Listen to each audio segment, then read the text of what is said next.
दोस्तों, जय माता दी। कैसे हैं आप? उम्मीद करती हूँ कि आप बहुत अच्छे से होंगे। दोस्तों, आज हम जिस टॉपिक पर बात करेंगे वो है कि बीमारी। क्योंकि कई बार हमने देखा है कि घर में कोई ना कोई बीमार रहता है, या एक ठीक होता है तो दूसरा बीमार हो जाता है, चाहे वो छोटी मोटी बीमारी हो या कभी कभी बहुत गंभीर बीमारी भी हो जाती है। तो आज हम इसका थोड़ा सा कारण जानने की कोशिश करेंगे।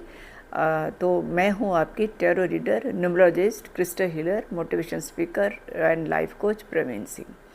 तो चलिए हम इस टॉपिक पर बात करते हैं।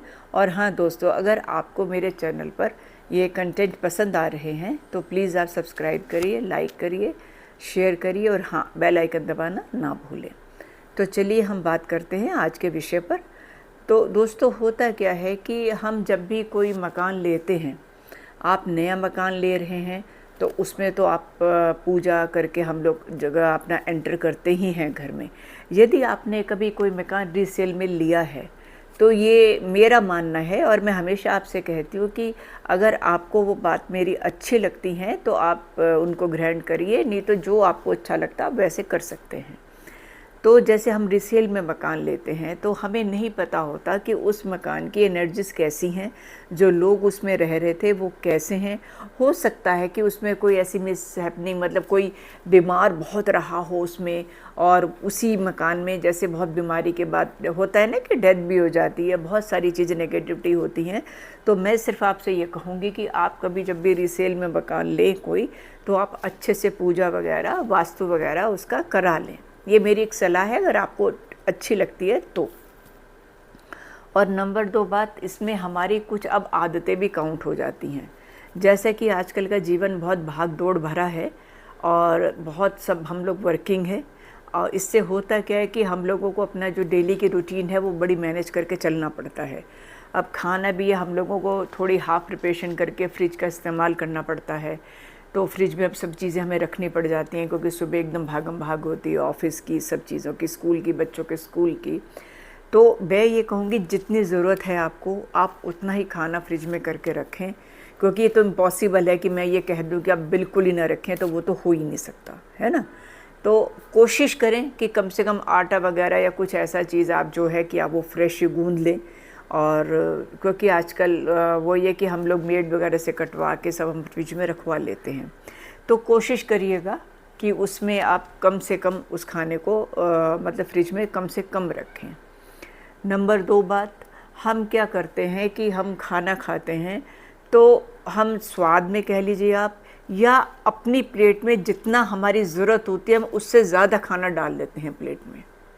और फिर होता क्या है कि वो उसको हम झूठा छोड़ देते हैं, थोड़ी सब्जी छोड़ दी या कुछ छोड़ दिया खाना। ये सब चीज़ें हमारे ग्रहों को इफ़ेक्ट करती हैं और वो हमारी सेहत पर बहुत बुरा प्रभाव डालती हैं।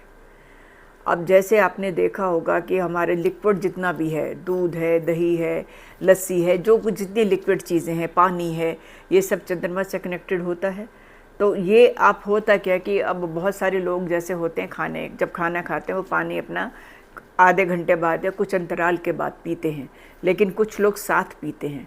तो ग्लास में अगर हमने ग्लास भर लिया पानी का और हमने पिया वो आधा, तो हमने वो पानी फेंका ना, वो पानी फेंक दिया हमने। एक तो पानी का मिसयूज़ हुआ, पानी की वैसे ही इतनी वो हमारे यहाँ शॉर्टेज है, तो वैसे नुकसान हुआ। और आपने पानी फेंका तो आपका सीधा सीधा चंद्रमा खराब। आपने मतलब जैसे ऐसी दूध ले सकते हैं हम, तो अब ऐसी हम रोटी से हम ले लें, हम कि जैसे हम रोटी खा रहे हैं तो वो हमारा सीधा सीधा सूर्य खराब। अगर हमने बीच में वो रोटी छोड़ दी और तो वो सूर्य खराब हो गया। चावल वगैरह ये सब चंद्रमा खराब हो गया। दही है, शुक्र खराब हो गया। मतलब हर एक जो हमारा अनाज है वो हमारे हर ग्रहों से जुड़ा हुआ है। तो मेरा कहने का मतलब ये है कि आप पहले थोड़ा कम ले लें खाना, आपको भूख लगी आप दोबारा ले लें, लेकिन आप झूठा खाना थाली में ना छोड़ें, क्योंकि ये वैसे भी हमारे अच्छी आदतों में शुमार नहीं होता है। और हम खाना माना कि वो हम सिंक में ऐसे रख दें, तो ये आदत वैसे भी अच्छी नहीं है। आप बच्चों को देते हैं तो आप उनकी थोड़ी थोड़ी क्वांटिटी में दीजिए। पानी आप उनको दीजिए, आप दोबारा दे सकते हैं कोई भी चीज़, ऐसा नहीं है कि आप दोबारा चीज़ वो ले नहीं सकते हैं।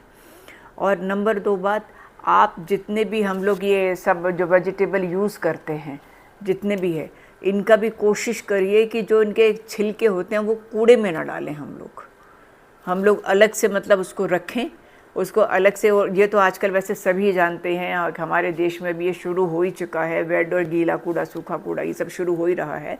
लेकिन फिर भी कोशिश करिए कि वो जो गीले छिलके हैं वो अलग रखें आप, वो कूड़े में मिक्स ना करें, इससे भी बहुत प्रभाव पड़ता है।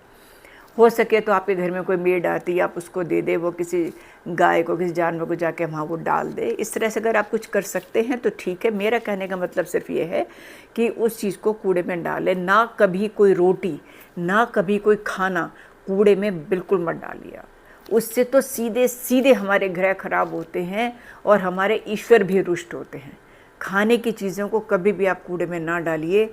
ये चीज़ आप अपने घर में छोटे बच्चों को भी सिखाइए। और वैसे आजकल के बच्चे हमसे ज़्यादा समझदार हैं इन चीज़ों में, लेकिन फिर भी ध्यान रखना हमें चाहिए, मतलब हमें ध्यान रखना चाहिए इन बातों का।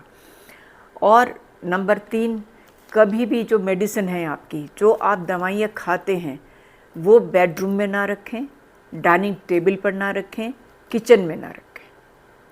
क्योंकि अगर आप डाइनिंग टेबल पर, किचन में रखते हैं तो वो आपके हिस्से का खाना, वो आपके मतलब जैसे हिस्से का खाना होता है ना, वो वही बन जाती हैं, तो वो अपना असर बिल्कुल नहीं दिखाती हैं। तो ये ध्यान रखिएगा, कभी भी किचन में ऐसे दवाइयाँ आप ना रखें। और जो पुरानी दवाइयाँ जो एक्सपायरी हो चुकी हैं, या जिन दवाइयों का आप यूज़ नहीं कर रहे हैं, उनको प्लीज़ वहाँ से हटाइए। और अगर कोई आपके घर में कोई बहुत गंभीर रूप से बीमार है, तो उसके बेड के पीछे आप एक सिल्वर की तार बांध दीजिए, बेड के पीछे चांदी की तार बांध दीजिए।